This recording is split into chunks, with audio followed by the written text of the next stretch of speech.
International speaker Danielle Strickland recently visited Rwanda with the Relief Aid organization.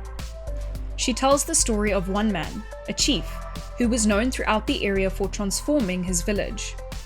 Where all around the country there was war, division, violence, and deep unhappiness, his village had reported drastic changes for the better. She asked this chief, "How did you do it? How did you manage to improve your village, to create peace and a better life for your people?" His answer took her by surprise. "It started with me," he said. "You see, I realized that my life is a lot like a tree. If I wanted to be a good leader, a good father or man, I had to pay attention to the fruit in my life. I had to confront the bad fruit, the results I was producing that weren't the kind that I wanted. I had to ask what I was growing in my life that was bitter, unhealthy, hurtful, or holding me back. Only then could I help others." He went on to tell her that our fruits don't just come out of nowhere, but often we feel like they are out of our control. The anxieties and fears we have seem to dominate our minds. The bad thoughts we have about ourselves stop us from even trying new things or sharing our ideas. Bad fruit had infected his village and his country, and was responsible for all the pain he saw around him. But the chief didn't stop there. "There was fruit that was thriving," he said, "but not in all areas of my life. So I had to figure out why. I had to look at the behavior causing the bad fruit. This is like the branch of my tree. I needed to examine the actions that in turn produced bad fruit. I then had to recognize that the branch, my behavior, was connected to the trunk of the tree. These are my values. In other words, the unspoken rules I have for my life." He told her that to find out where his values had gone wrong, he had to ask two important questions. What do I want to be known for? And, when other people think of me, what qualities would they say I have? Then the chief shook his head and laughed. "Now here is where it gets really interesting," he said. "I had seen the bad fruit, looked at the branch, and realized what the trunk was supporting. But to change that all, I had to look under the surface, at my roots. Only there would I find the deeply rooted beliefs I held deep inside myself. The roots are the things you believe about yourself and others that make you who you are. To produce better fruit, I needed to pull my beliefs out into the light, uproot them, and ask, is this true? Is this helpful?" The chief spoke of how, as a young boy, conversations with his father, along with violence he had seen, had formed beliefs that he now knew were rotten to the core. And so he took that root system apart and replaced those beliefs with thoughts that were good and true. After that, the change was natural. Before he knew it, the fruit of his life was transformed. It didn't take very long for all the elders, leaders, the mothers and fathers in his village to come to him and say, "Could you please tell us what you've done to yourself? How did you change?" They saw with their own eyes the positive transformation in him and wanted it for themselves. His answer was simple: "Your life is like a tree." So, how healthy is your tree?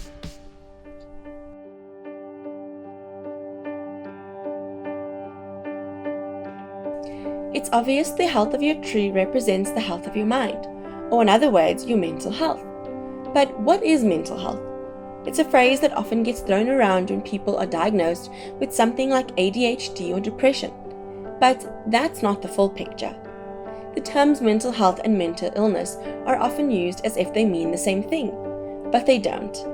Everyone has mental health, just like everyone has physical health. When we talk about mental health, we're talking about our mental well-being, our emotions and thoughts, our ability to solve personal problems, our social connections, and our understanding of the world around us. When we talk about a mental illness, we're talking about medically diagnosed conditions that affect the way people feel, think, and behave.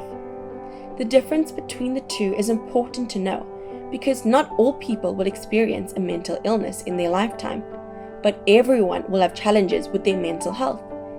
It's a lot like your physical health. Most people are generally healthy, but every now and again they might get tired or suffer from a minor illness like a cold or an injury like a sprained ankle. These people are often able to recover on their own by taking vitamins or resting. However, some people suffer from more serious injuries or illnesses, like a broken leg or pneumonia. It would be crazy to expect these people to recover just on their own without the help of a professional doctor or long-term medical support. It's the same with mental health challenges versus diagnosed mental illness. Just like our physical health, our mental health is also constantly moving and changing based on both outside events and our internal nature. We all have days where we feel a bit down, stressed out, or overwhelmed by something that's happening in our lives.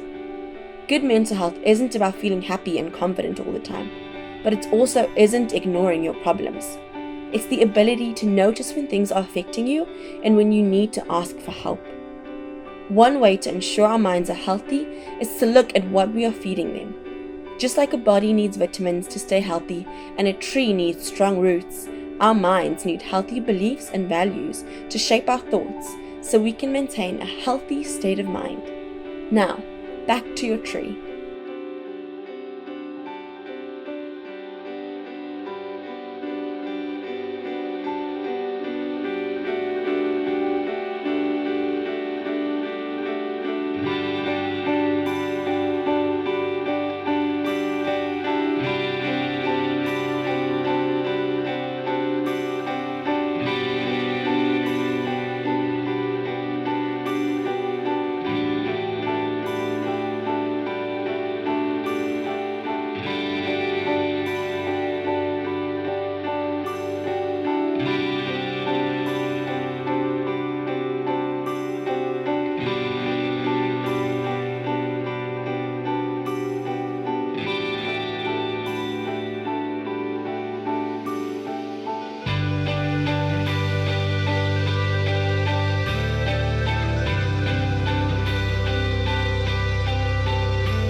I am making you say everything that I said. Everything seems to be in order. Everything seems to be in order.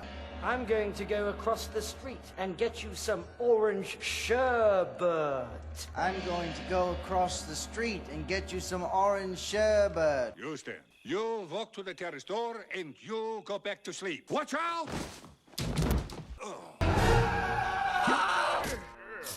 Plankton? Oh, Plankton! I just had the craziest dream, and you were in it. I'm sure it was nothing. Now go back to sleep. Were you in my brain? What? No, that's crazy talk. Then why is there cotton candy on your antenna? Because, okay, fine, I was in your brain. Don't you wish mind control was that easy? That with a wave of your hand, or the wink of an eye, our minds could be influenced? The good news is, you can change your mind. Others may influence or suggest, but the only person with mind control powers over your mind is you. And we're not making this up. It is scientifically proven that we can change the way our neural pathways in our brains work, break old patterns of thinking and create new ones. This is called neuroplasticity, and it is the physiological process of forming new neural connections that allow the brain to adjust in response to new situations or to changes in the environment. So you can take charge of your mental health, but it requires commitment. The same way uprooting a tree or breaking off poisoned roots takes work and commitment in order to improve the health of the tree. Identifying negative roots requires you to be honest with yourself. Just like the chief from Rwanda, you need to dig deep and look at what negative beliefs you have adopted that are producing thoughts or actions you no longer want in your life. This takes work. We need to be prepared to stop and examine our lives. There might be negative lies you have accepted about your life that you don't even realize are poisoned roots. Our mental health can rise or fall based on how willing we are to believe the truth about ourselves. So do you believe you have a purpose on this earth? That the way you look doesn't determine your worth? Do you believe you can change the things that you don't like in your life? That you're not a prisoner of your thoughts or emotions, but can learn to replace negative feelings with positive ones? Do you believe that while you may be facing challenges, you are strong and you can overcome anything that life throws at you? That you have unique gifts and abilities that the world needs? Changing negative beliefs about yourself, about what it means to be a man or a woman, what success or friendship looks like, takes time. Here are some practical steps you can take right now during this season of chaos and disruption to begin to fix your roots and improve your mental health. Take purposeful time each day to relax if you struggle with anxiety and overworking. This could be gentle exercise, listening to music, reading, being outside, or practicing a hobby. Be cautious of relaxation activities that actually just distract you, become competitive, or make you feel worse. Clean up your social media. Unfollow accounts that make you feel insecure, plant negative thoughts, or make you angry. If you have a problem putting your phone down, chances are it has become an unhealthy coping mechanism. Set a time limit or download an app that tracks how much time you spend online. Never sleep with your phone right next to you. Set emotional boundaries. This can be difficult, but if you know you have a friend that overshares, is a bad influence, or is constantly negative, it might be time to set some healthy distance between you. Surround yourself with people that will bring out the best in you and encourage you. Be aware of what you're absorbing. What movies are you watching? What songs are you listening to? What games are you playing? Sometimes, certain types of media can affect our mood, our way of thinking. For example, constantly watching horror movies may cause underlying anxiety and bad dreams. Become aware of your self-talk. This is a big one. We all have an internal dialogue, a voice in our heads that talks to us throughout the day, or voices your opinion on things. Is your voice negative? Overly critical? Judging of you when you do certain things? By recognizing negative self-talk, you can start to identify toxic beliefs and ultimately begin to change them. Practice gratitude. Reminding yourself of the good things you have in your life, the things you're grateful for, has huge proven benefits to your mental and physical health. Try to start each day by listing 3 things you're grateful for. Try to thank the people in your life and tell them what they mean to you, and try to see the positive silver lining when stress hits you. It's amazing how your mood and outlook will benefit by simply forming a habit of being thankful. Ask for help when you need it. One of the most important ways to keep yourself mentally healthy is to recognize when you're not coping and to know when to ask for help. There's no shame in asking someone for support if you're feeling low or stressed. Some roots are too big for us to change on our own. You can try speaking to your friends, a family member, a teacher, or school counselor, or check out one of these amazing resources.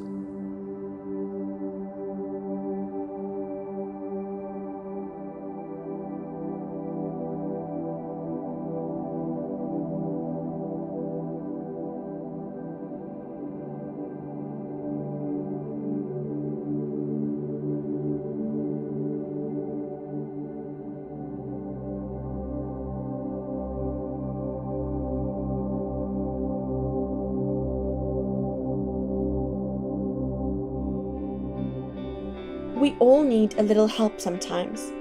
whether it's a village chief in war-torn Rwanda or a tree just starting to grow. It's important to stop and really examine our thoughts, especially during moments like this, where our lives are disrupted with anxiety, anger, and doubt. Hopefully, taking time to think about your life using the picture of a tree has inspired you to make the changes needed.